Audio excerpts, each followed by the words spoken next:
Hello po sa inyong lahat mga ka-crypto. Ako po si Pinoy Crypto Trader at sa video na ito ay atin pang pag-uusapan ang tungkol sa balitang ito. Kung saan ang sabi po rito ay analysis company says there's something weird this September. Shares what they expect in the cryptocurrency market. Kaya yan.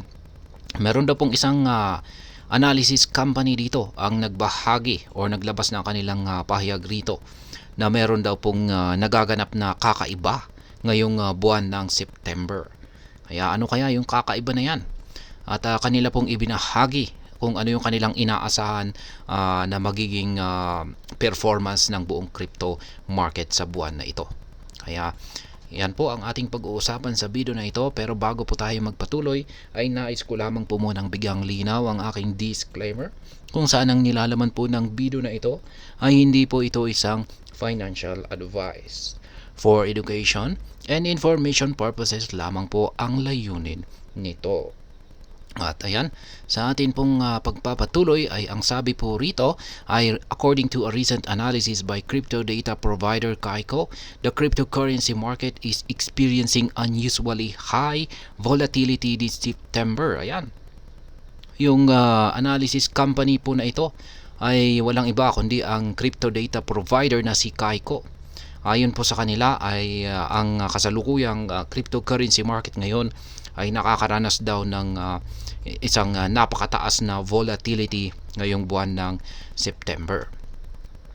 Bitcoin and Ethereum lead the way in this regard, with both assets seeing significant increase in their 30-day volatility levels, indicating that it will be a turbulent month for crypto investors. Ayan, yung pinangungunahan daw ng mataas na volatility na ito itong si Bitcoin at saka si Ethereum, sapagkat yung kanilang 30-day na volatility levels ay nakitaan daw po ng malaking pag-angat or pagtaas nito. Kaya nagpapakita po yan na ang buwan ng September ay mukhang isa itong turbulent or masyadong magalaw na buwan para sa mga crypto investors.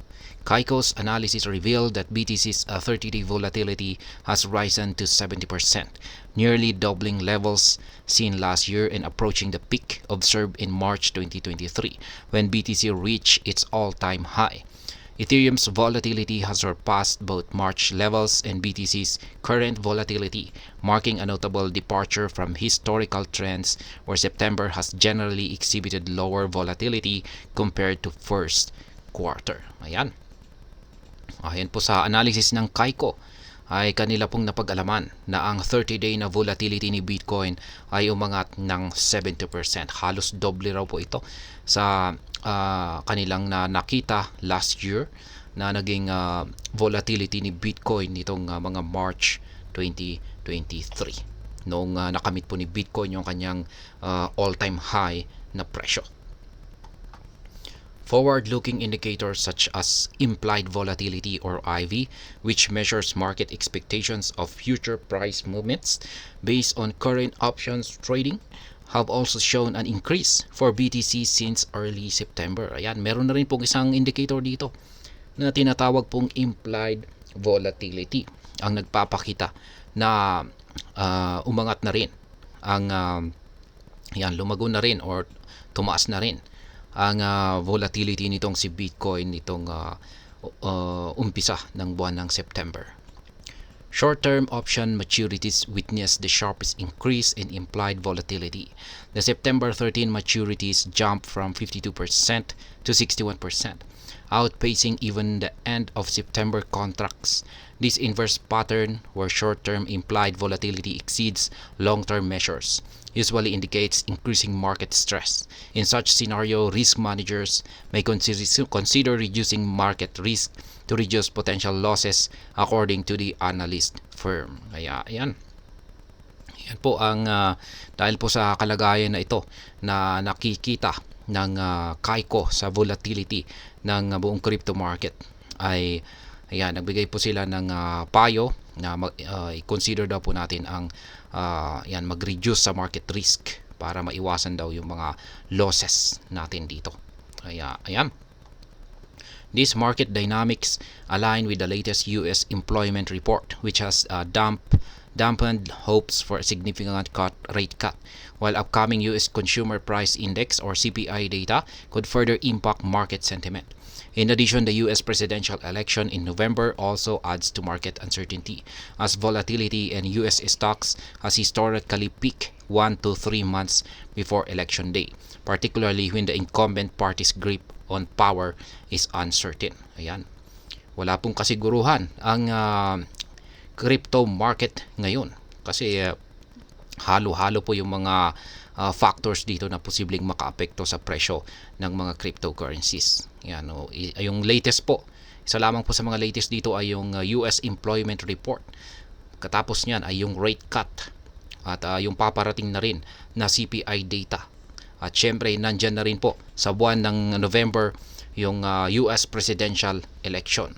Kaya yan po yung mga malalaking bagay na posibleng makaapekto sa kung ano ang magiging galaw ng market, crypto market. Kaya uncertain po yung kanyang magiging galaw or wala po tayong kasiguruhan kung ano ang magiging epekto ng mga ito. Despite the turmoil in the market, there are signs of increasing participation, particularly in the Bitcoin market. Bitcoin's cumulative trading volume in the first 8 months of 2024 is approaching $3 trillion, up nearly 20% from its previous peak in 2021. This surge in activity comes as smaller exchanges struggle to maintain market shares amid tighter regulation and diminishing gains from the 2022 to 23 bear market. Yan, may sinyalis daw na dumarami ang participation, particular po dito sa market ni Bitcoin. The market share of major US crypto exchange Coinbase eroded over the summer, falling from 53% in June to 41% in early September. Newer exchange Bullish has benefited benefited the most from this shift, nearly doubling its market share from 17% to 33% in the same period. Overall, major US exchanges have increased their dominance, with the top 3 exchanges by volume holding about 90% of the market, up from 66% in previous years. Yan naman po yung mga kalagayan ng mga exchanges. Yan, ang isa po lamang dito sa mga major crypto exchange dito sa bansang US ay ang Coinbase, kung saan ay ayan, bumagsak po yung kanyang yung kanyang market share ng 53%. At ayan, 53% po siya noong June, tapos bumagsak po siya ng 41% nung umpisa ng buwan ng September. Kaya ayan, hindi po ito investment advice. Ayan, sa lamang po itong tinuturing natin na financial education at saka information purposes lamang po ito. Kaya nasa sa inyo pa rin po yan kung inyo pong paniniwalaan ang nilalaman ng balita na ito. Kaya ayan, kailangan bago po kayo mag-decide ay mas maganda po na mag-conduct na lamang po kayo ng bayong pagsusuri or pagsasaliksik. Ayan, para ayan, mas magkaroon po kayo ng gabay sa sarili ninyong mga desisyon. Kaya ayan, hanggang dito na lamang po tayo sa video na ito mga ka-crypto. Sana po ay inyong nagustuhan ang aking paliwanag sa video na ito. Kung inyo po itong nagustuhan ay pag-click lamang po ang like button nito. Para naman po sa mga bago lamang dito, kayo po ay aking inaanyayahan para mag-subscribe. Pag-click na rin po ang bell icon nito dahil ito po ang siya magsisilbing notification nito sa mga bago kong videos na akin pong ina-upload sa aking YouTube channel na ito. Marami pong salamat sa panonood. Ingat po tayo lagi at God bless po sa ating lahat.